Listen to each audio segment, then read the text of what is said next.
Hi, and welcome to another episode of MA's podcast. We got a really special guest here with us today. He's an ultra endurance athlete, if I must say. Please welcome to the studio, Ghani Souleymane. Welcome, Ghani. Thank you so much for Let me having say, me. it's an absolute pleasure having you here in the studio. You are considered a legend in the fitness industry with all your achievements. So thanks for coming in such short notice. I was just gonna basically, can you explain to the audiences a little bit about who Ghani is? Thank you so much for having me. First of all, it's my big pleasure to be here, and I really appreciate it. Thank you so much for Pleasure is all having mine. me. It's very simple. Ghani Souleymane is from Togo, and he's 39 years old, and he's someone who love the people, like the community, and he's a very open person. Yeah. Yeah. Yeah, right. Awesome. I know that you've got a couple of achievements and accomplishments out there. Can you tell the audiences a little bit about what you take pride in? Yeah, I don't, like I just said, I'm very simple person. I'm very open and like very simple. So I don't take too much pride of it. Yeah. I just see them as a normal thing. Like we do them just to inspire each other because some people have done more than what I have done, and I was inspired, and I have done my part also to inspire. Yeah, it's not like competition. It's not. No, it's just to inspire and give back to the community because most of the time I do them to raise funds for charity. So Okay. so I do all those challenges That's a to raise beautiful thing, actually. to raise fund for charity. I work with the Al Jalila Foundation. Okay. So each time I have a challenge, I announce to them. I'll tell them, okay, this is what I want to do, and how can I help the foundation to grow, to give back to the society? Like, okay, they will say, okay, we need so for this. Okay, I say, okay, like I'll take the pin for it, and I Okay. do those challenges. That's how I do them. Oh, that's nice. That's Yeah. actually really good of you to do so. Yeah. So yeah, you're a runner, basically. Would we say that? Yeah. I'm It's ultra runner. Ultra runner. Yeah. Of course. Sorry about that. That's fine. And is, I'm guessing you've obviously done half marathons, and ultra marathons. Yes. We'll talk about that in a minute. Yeah. But during the marathons, what is your best time? Do you reckon? I think my best marathon time was like I think 3:15. I think if I don't nice. forget, but it has been long time before I started doing those challenges. You know, those challenges Yeah. they take a lot from your body. Yeah, and it's absolutely. hard to get back your speed back. Yeah, it's absolutely. very difficult. Yeah. Absolutely. Yeah. And what's your favorite marathon? Oh, I think the best one I have done, I think it was in Berlin. Like recently in Berlin, I really loved it. Yeah, the Yeah. weather was good. I had the people around me, and it was nice. Okay, Yeah. nice. That's That's great. nice. That's Yeah. great to hear. And then, let me tell you guys something about Ghani, right? He decided to do a couple of challenges to raise funds for charity as charity, well with those challenges that he's done. And it was like 30 days of 3 different challenges. So it started off Yeah. with 30 days Yeah. with 30 ultra marathons. Yeah. And within ultra marathons, if you guys don't know what an ultra marathon is, there's different distances to ultra marathons, isn't there? Yeah. Assuming 45 kilometers Yeah. is every day. Yeah, every for day 30 before days. before I go to work. Yeah. That's absolutely insane. What'd you say before you go to work? Yeah. I do that. I do the 45. I go to work 8 hours. I come back. I do it again. 45 kilometers Yes. in 30 days. Yes. I'm sure there's a lot of question in people's minds. And first question that comes up to their mind, and my mind as well, is why? Again, like I just said again, it's raise fund for charity. Like Okay. I always in my mind, what can I do? Like I can go to sleep without asking myself, what did I do today to help someone close to me or around me? So that's those questions that I check on my book before I go to sleep. So I want to see what did I do? Okay, what can I do to help the people around me or to give back to the community? Because for me, I think all of us we have a gift. Mine is running, but okay, is a gift because I believe that if I go back, Mighty Allah will ask me, "This is the gift I give you. What do you use it for?" So I want to be able to answer that. Okay, I use it to help people around me. So that's why. Okay, yeah, I want to run, but I want it because it's painful to do that, right? Yeah. To do 45K and to go to work 8 hours Absolutely. wake up again and do it. But it has to have a purpose. You have to Yeah. write a why, a strong why Yeah. for you to take that pain. So I say, I don't just want to take pain, but I want my pain to be valuable to some people, to help people around me. Oh wow, Yeah. that's a pretty strong why to get you Yeah. up and doing that almost every day. How much the total distance of it was it per week? Yeah. Surely it was over Yeah, 200. 7 times. Probably. Oh my God. Is a Yeah. lot of time, Wow. yeah. Okay. Mashallah. Right. So, how do you train for something like that? Like, do you increase the loads every week, coming closer to it, or do you just have to make sure that before you go through taper week, Yeah. you hit a target based on the amount of kilometers you have to cover throughout the week per week? Or is it, how do you do it? Do you cover 105% of the distances that you're supposed to do per week or per day, once every day? Me, I have a different approach of doing all my challenge. Again, I say thank you to God, Alhamdulillah. He has given me this physics and the health.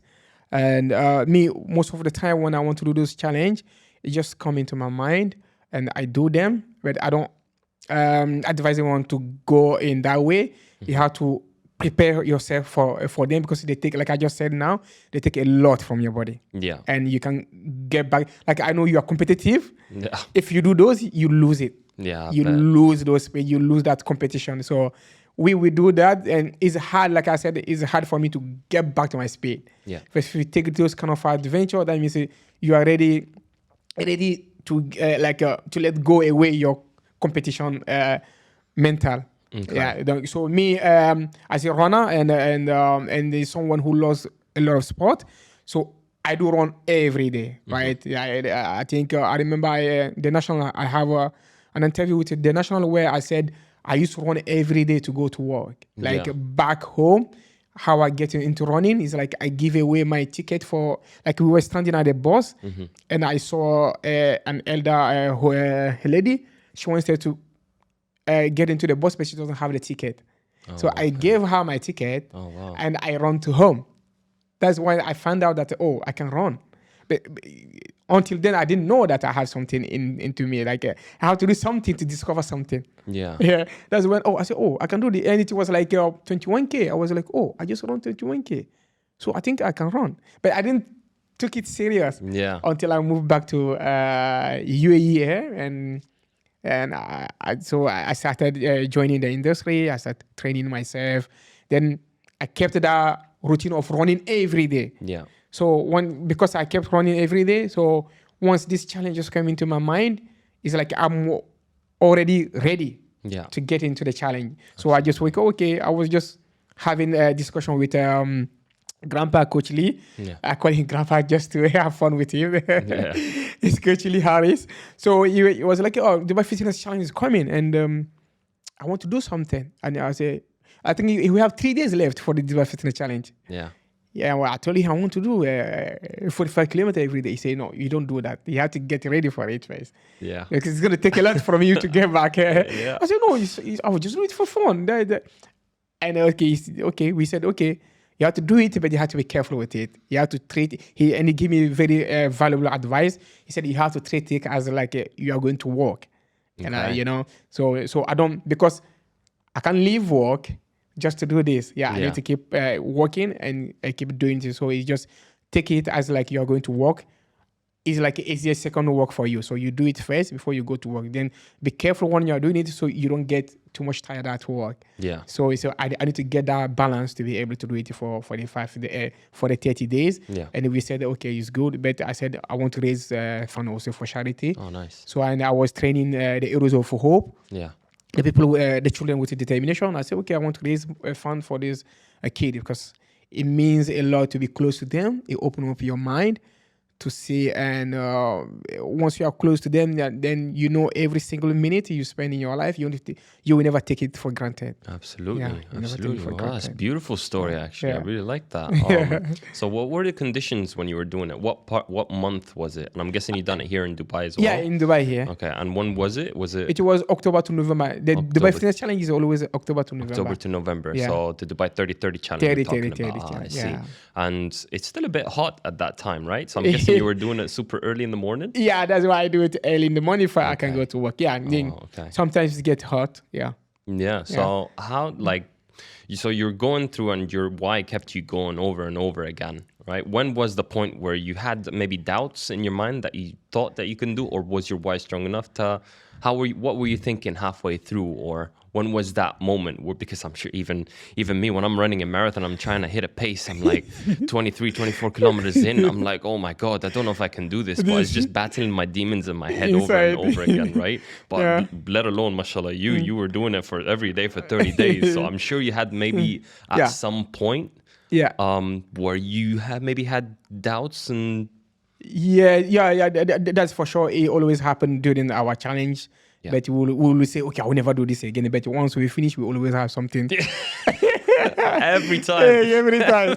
I want to do it again. I think one of the hardest day was the day, during the challenge, we have to do another challenge for the Heroes of Hope that Holiday COO has organized. We have to do CrossFit for 24 hours. Oh, wow. Yeah, to raise fund again for the kids or for determination. And during that, I was doing my challenge. Yeah. Like I was doing the CrossFit, and once we have the pause, I'll hit the treadmill. Yeah. So that day, I think it was very tough. I was like, whoa, what am I doing to myself? Yeah. Like, I started asking myself, like, my body, like, we finished the CrossFit at midnight, and I have to start the 45K. Oh my God. Instantly. Oh my God. Oh wow. So mashallah. around 45K, start the CrossFit, finish the CrossFit, run another 45K. Like back to back. Because why not? Because what happened after that, ladies and gentlemen, is that he signed himself up, what was it, the next year straight away? For the half Ironman every day for 30 days.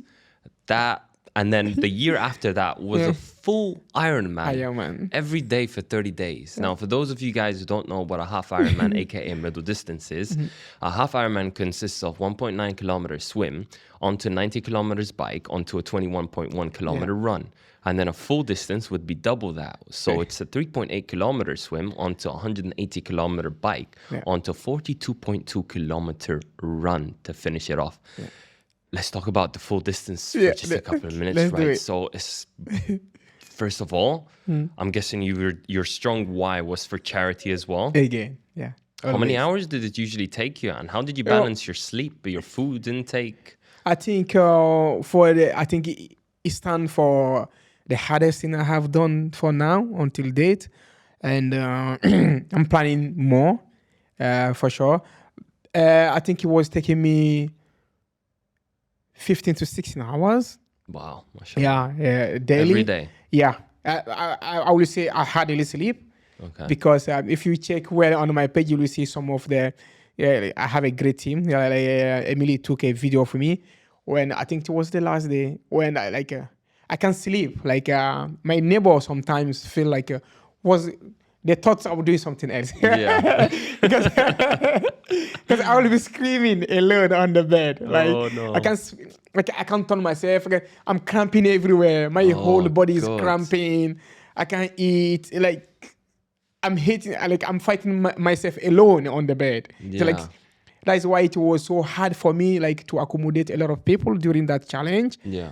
Because I'm constantly in pain every single minute, and I don't want to put my anger on people who come to help me or to be around me to assist me, and I was feeling so bad to let my anger on them. Yeah. So so I do not really allow too much people to join me all the time in the previous challenge because of that pain. Yeah. It's pain every day, and I have to stick to it 15, 16 hours every day.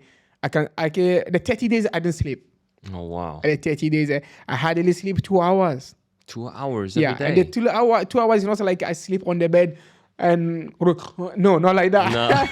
No. I'm on the bed, sitting, and just wait for the time to go for me to start another one. That's it. God. Yeah, that's it's I call it power naps. That is horrifying. Yeah, power nap. MashaAllah, that's great though. You've done it. That's one of the biggest achievements I've ever heard that's out there, and that certainly puts a mark for you in the fitness industry as well. So yeah, you said you're an Adidas coach as well. Yeah, I'm Adidas runner coach. I coach as well also at LK Running Performance. Okay, Yeah. okay, and I'm guessing you have a community because I see you around whenever I'm training in around the beaches sometimes in the weekends. Yeah, that's LK Running Performance. Oh, yeah. I see. Okay, Yeah. okay. And how did that community start? How did you want to tell a bit more about it? What Yeah, you guys do? basically, LK Running Performance is where we teach people how to run properly Okay. and to avoid injuries. Like we don't just run to run, but we want to run like for long. Yeah. Like there's a big difference between us and elites. Elites, they don't last long. Yeah. But we are amateurs. We are just recreational wellness. runners. Like Yeah. we love running and we are doing it for passion. Okay. So for us to stay for longevity, Yeah. we have to like go into some basic fundamental, like to get the body ready and well designed to run properly and to run for long. Okay. Yeah. Okay. And a part of running, let's open a little interesting topic that has, Sure. that's been having a lot of misconceptions out there Yeah. nowadays. And I'm curious to know myself. Yeah. While you're running, there's something called a stride, right? Yeah. Now, with the strides, you got two different types of people with the strides. You got a long stride and then you got a short stride, stride, right? yeah. So that is also like a short cadence or a long cadence Long as well, cadence, right? And every different person Yeah. with their body biomechanics runs differently, right? yeah. For me personally, I'm between normal and short, Sure, right? okay. Because I think I'm in around 180, I think 178 to 182, which I would consider, knowing I've seen the data out there, Yeah, that's yeah. a little bit on the short side. Yeah. Normal to short side, Yeah, I'd yeah, think, yeah. It's right? the optimal, And then yeah. you've got people with longer strides. Longer, yeah. Sorry, Higher I got that Yeah, mixed up. So mixed up, mine yeah. would You be. you're talking about the cadence. That's right. So Yeah. the cadence was 186 to 192 for me, and those who have lower are between 170. I'm guessing. Yeah, was it? 165, 170. Yeah. Yeah, normal people. So for me, I'd get, for example, different shoes, Yeah. and those shoes nowadays in the fitness industry, they're Yeah. saying, oh, there might be Yeah. one for short cadence runners, one for Yeah. long cadence runners. Can Yeah. you tell me a little bit about the difference between them, and should an athlete train to have a longer stride, or should they stick with them having a shorter stride, and why? Okay. For us to have every speed have his own stride length and frequency, right? Yeah. So when we're talking about the stride frequency, we are talking about the cadence. Yeah, some people want it high, like 190 or 200. That then we are talking about the sprinter. Yeah. So they hit the ground so hard. Yeah. And the normal people, like the marathoner, is like you just said, everyone tend to have different biomechanic. Yeah. And everyone try to optimize their stride length and frequency, but the optimal is being between like 175 to that 180 that you are in. I think that is the optimal. Okay. Because it if you are too low, then the fatigue kick in around that 35, and then your cadence is getting that slow. And remember what I said from the beginning, we are recreational runners. We want to run for long. Yeah. We don't want to run and get injured and we are out of running and stop doing what we love doing. Okay. So we, if you see the experienced athletes or runners, they always optimize their frequency, their stride frequency and speed, right? And stride length all the time to have an efficient run, right? So it's always good to have something to back off, right? Just in case, because if you are too slow, if you have a cadence too slow, then once things start getting messed up, you have nothing to back up on. Okay. But if you have that optimize, if you see always the elite athlete always train at the optimal stride length and frequency. Yeah. Always, whatever they are doing, they want to do the optimal, not what is like they feel like is good for them, but they want to do something like that is optimal. Like they can, whatever happened during the race, they have something to back off on. Okay. Yeah. So it's always good to have that optimal stride length and frequency, because every speed have its own stride length. Okay. Yeah, every speed. Yeah. Every speed. Like I will give the example. If you want to run a marathon of 3 hours, so you have to run 1.3. Yeah. If you want to run 250, you have to have 1.4 stride length. Yeah. Right. So every speed have. So you want to like I told all the runners all the time. You want to run 3 hours marathon, then train at that speed, train at that stride length at 180. Yeah. Right. Then when things get bad during the race, at least you have that 180, you will fall maybe back to 170. Yeah. Yeah, but not too low. Then when you start getting too low, that's where the injuries are start coming. Okay. Because we don't focus anymore. Because once we start hitting the wall, your brain is gone. Yeah, absolutely. Your brain is gone. Everything starting. But at least if you have that optimal 175 to 180, and things start getting bad, at least you can fall back. Even if you can, your cadence will go down. That's for sure. Yeah. So once start getting down, we start taking shots cadence. Yeah. So at least you will keep at least that 170, which is at least can help you finish. Okay. Yeah. Okay. And what do you advise someone who's in the middle of a marathon or a half marathon and then he hits a wall? What would you do at that instance, or what would you advise the athlete to do at that instance? Okay. That is when I would say our mental toughness comes in. Yeah.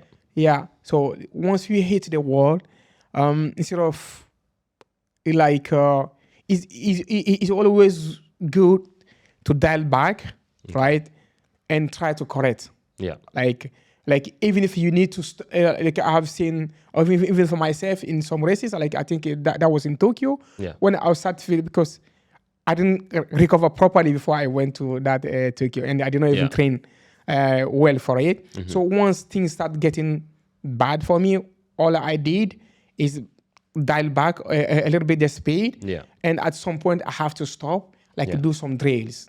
Okay. Like to activate my glute, my hamstring, because we use them more. Yeah. My hip flexors, because we have that knee flexion. That all you need to do is access how you feel at that point. Okay. And see, asking myself what went wrong and what am I doing wrong. Yeah. Right. But believe me, it makes a big difference for you just to stop, to get those drills in and get back into the running. Really? You will see the big difference from there. Wow. Yeah, it will reset. Okay. Right? It will reset. Like I just said, you want to run for a 3 hours marathon, you train for that stride length and that frequency. Okay. Yeah. Okay. So you train for it. You don't just decide during the race that I want to run this. Yeah, of course. You don't do anything new during the race. Yeah, right? absolutely. You want to do what you train for. Yeah. So because your body already adapt to it during the training, so you want to keep the same thing. But sometimes things happen, and they always back up, reflect onto it. If you need to readjust whatever you need to adjust it and keep going. Okay. But just make sure you finish the race safe, because there are always many races, right? One race doesn't end the war. we still have more races. You have to be reasonable with it. Do I need to continue? If you notice some elite athlete, when things doesn't go well, they just stop. Yeah. Yeah, they don't finish, because he knows that I have another race. Yeah. That's how they live their life. That's how. True. Yeah. So they just stop. Stop. I don't want to get injured because there's another race coming. Absolutely. Or you can see like Kipchoge did in Tokyo. Yeah. He just back off. Yeah. Yeah. He knows something didn't go. He said today was not my day. Yeah. But mental toughness for him to back up. That's true. And keep into that race. Yeah. And see people overtaking him, people who are not at his level. Yeah. Overtaking him. That's hard. That's mental toughness. Yeah, absolutely. Like you need to give him the respect for that. Yeah, absolutely. And he finished the race. He just back up. Yeah. He didn't keep what he's doing. He back up. He wants to finish safe, for his Yeah. at least for his the way he is, he has to finish that race. Yeah. Yeah, but it's just back up, keep going, and accessing whatever is happening, and but at least he finished the race. Absolutely. Yeah. And I think that's one of the things in which a beginner or someone who just started in the running industry does as a mistake. They think just training volume will be able to cover that distance if they're doing their first ever half marathon, for example, and then onto the half marathon, they go with people off a speed that they've never trained for, and then that's how they just get demotivated and then not do it at all. So how long do you reckon if a runner's got already a background of running, Yes. how long do you think he has to train for a certain time, say a half marathon? How many weeks does it take for him to be like, all right, you know what? I'm going to go out there and I want to be doing a sub-hour 30. For a half marathon? Yeah, for a half marathon. 130. 130. 130. Okay, he wants to go for 130. So I think all his training has to be around that pace. Okay. Yeah. Yeah. You want to train for 130. You want to keep. You don't need to do like too much high mileage. Yeah. But whatever you just want to focus on, especially if he's going for half marathon. Yeah. I think even if marathon or half marathon, you just need to focus on the fartlek. Yeah. And the tempos, Okay. and a couple of he doesn't have to do the long run all the time, Yeah. or with big mileage. Oh, All right, okay. no, you want to run 130, so you train at that pace. Okay. Your body gets used to it. You adapt to it. So you do, or sometimes some people, like I tell people, you want to train 130, you want to run 130, you train 128. Yeah. Then the 130 going to look easier for you. That's a good approach to it, actually. Yeah. So if you run 128 or 127, at least the 130 on the race, they're going to look easier for you. That's true. Because you work hard during the training. Yeah, absolutely. And your body. So once you start and you just dial back and hold that pace till you cross the line, that is going to look easier for you. Okay. You don't need too much big mileage, but you keep maximum. You run 2 hours for your long runs. For the full marathon, and if you're doing a half marathon, at least 75 minutes is okay for you. Yeah. Yeah, 75 minutes, but everything has to be around the goal pace you want on the race day. Okay. It has to be, especially on your long runs. Yeah. And your short runs, you're gonna go a little bit faster. A little bit faster. Yeah, a little bit More faster. efficient. Yeah, more efficient. Like Okay. you don't want to have big mileage and when the race is there, you are tired. You cannot do that anymore. Yeah. So we are saying many people do that mistake all the time. Okay. They want to train like they see the elite run 42K for their long run. You won't run like them. But you're forgetting you are not an elite. Yeah. Elite, they don't do anything. That's what they do to live. Literally. the whole Literally, time. that's what they do. So Around what they do 300 to 350 kilometers per week. a week, Yeah.